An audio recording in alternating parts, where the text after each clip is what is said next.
Bonjour et bienvenue dans l'épisode 2 du podcast Jurinova dédié au pilotage de votre carrière de juriste. Nous parlons aujourd'hui de la recherche d'emploi. Comment mener une recherche d'emploi efficace?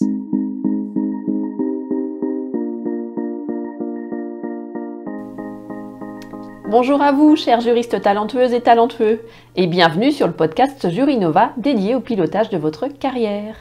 Je vous partage des clés pour réussir et rayonner dans votre carrière de juriste. Je suis votre hôte, Cynthia Anison-Lorbert, fondatrice du cabinet Jurinova dédié à la stratégie de carrière des juristes et ancienne responsable juridique.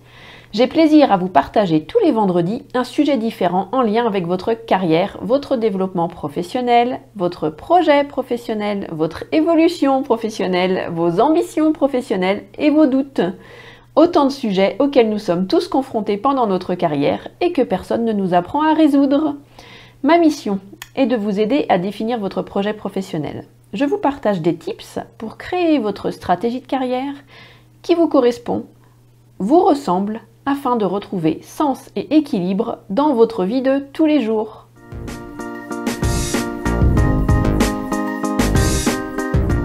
Au moment où vous démarrez cet épisode, j'aimerais vous poser une question. Quel est le délai que vous vous êtes fixé pour trouver votre prochain poste?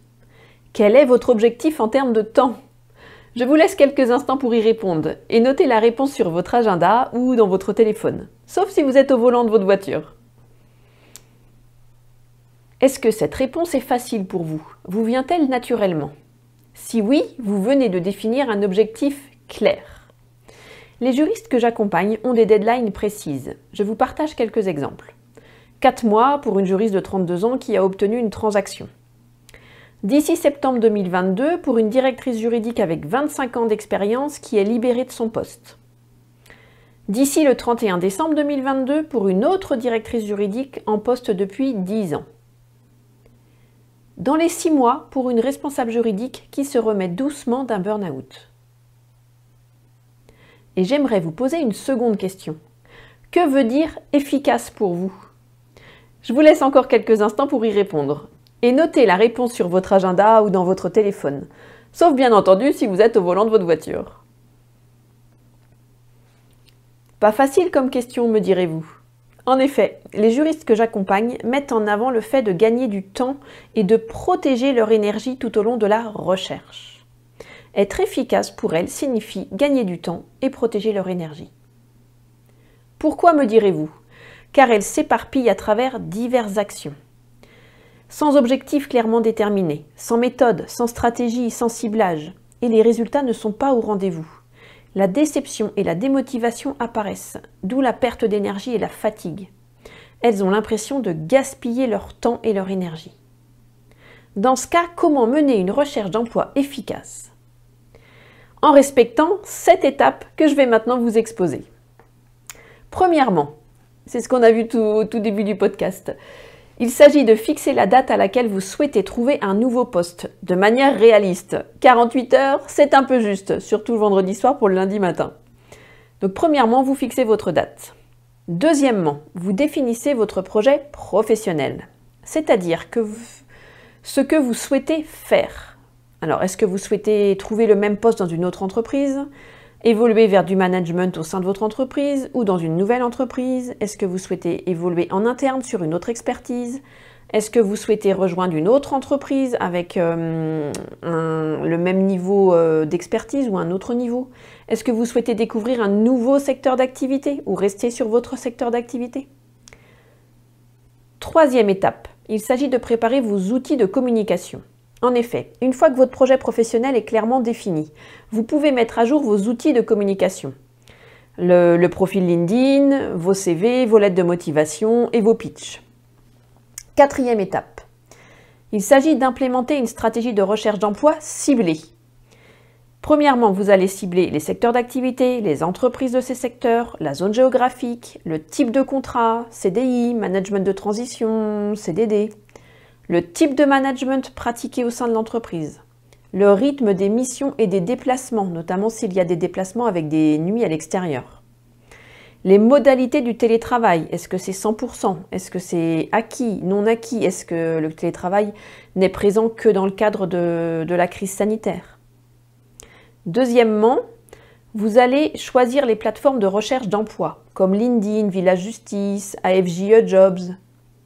Troisièmement, vous allez choisir les cabinets de recrutement qui vous correspondent, qui correspondent à votre projet professionnel.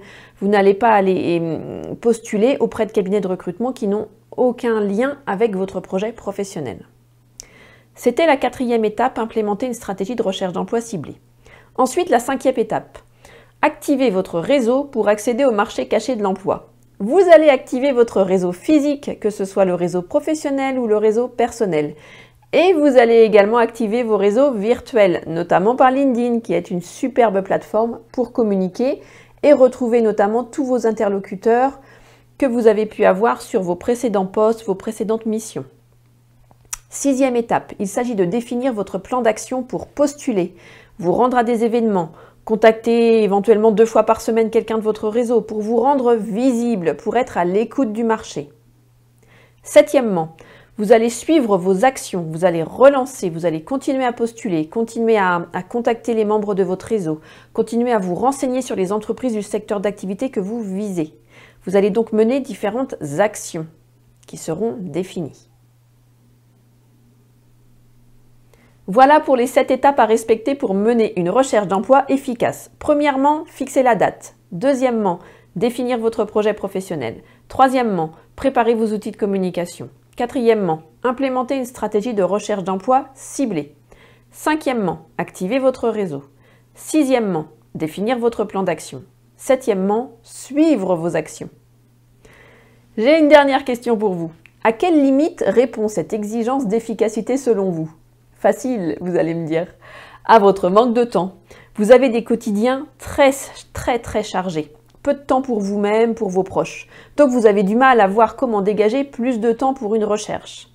C'est pour ça que vous voulez qu'elle soit la plus efficace possible.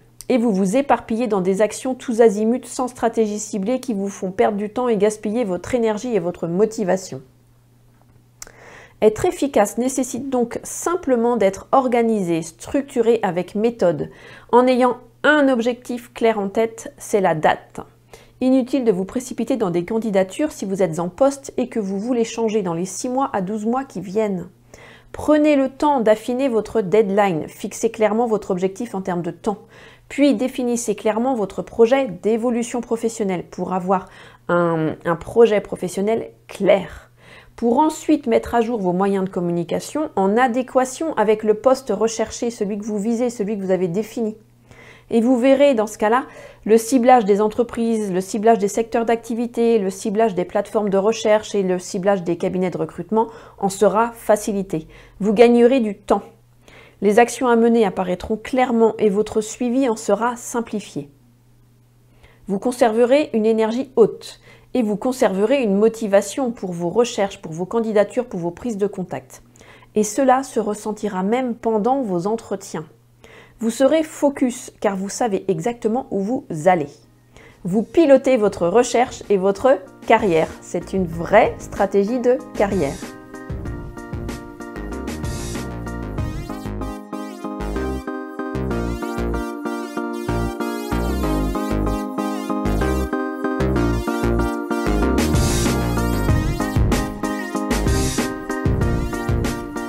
C'est la fin de ce nouvel épisode de Jury Nova.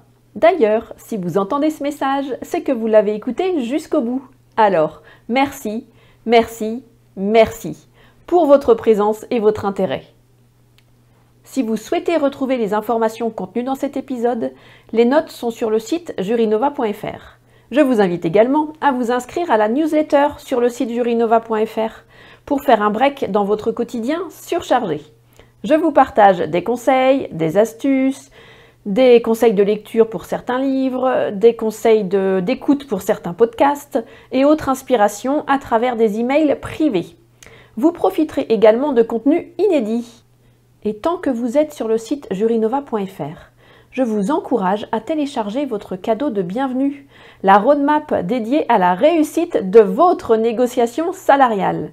Vous y trouverez les 6 étapes à respecter et les 4 erreurs à ne surtout pas faire. Si vous souhaitez soutenir ce podcast, je vous propose de laisser un avis sur Apple Podcast ou Spotify, ou bien mettre 5 étoiles sur Apple Podcast. Dans le cas où vous auriez envie de me suivre, je vous invite également à vous abonner au podcast Jury Nova sur Apple Podcast, sur Deezer, sur Google Podcast, sur Spotify, sur Amazon Music, sur Ocha et bien entendu sur toutes les autres plateformes de diffusion que vous avez l'habitude d'écouter. Si vous pensez que quelques personnes pourraient bénéficier de ce podcast, n'hésitez pas à leur partager également. Et vous pouvez suivre l'actualité du cabinet Jury Nova et du podcast sur LinkedIn sous mon profil Cynthia Anison-Lorbert, sur Instagram sous l'identifiant @JuryNova Consulting et sur YouTube sous l'identifiant @JuryNova. Enfin, si vous avez des idées de sujets, et cela ça m'intéresse, que vous aimeriez voir traiter sur le podcast Jury Nova, dites-le moi en messagerie privée sur LinkedIn ou en commentaire sur Instagram. Ce sera avec plaisir que je les intégrerai à notre programme. Et régulièrement, des sondages seront diffusés sur LinkedIn et sur Instagram pour recueillir vos suggestions. Nous nous retrouvons la semaine prochaine pour un nouvel épisode. Bon week-end à toutes les juristes talentueuses et les juristes talentueux.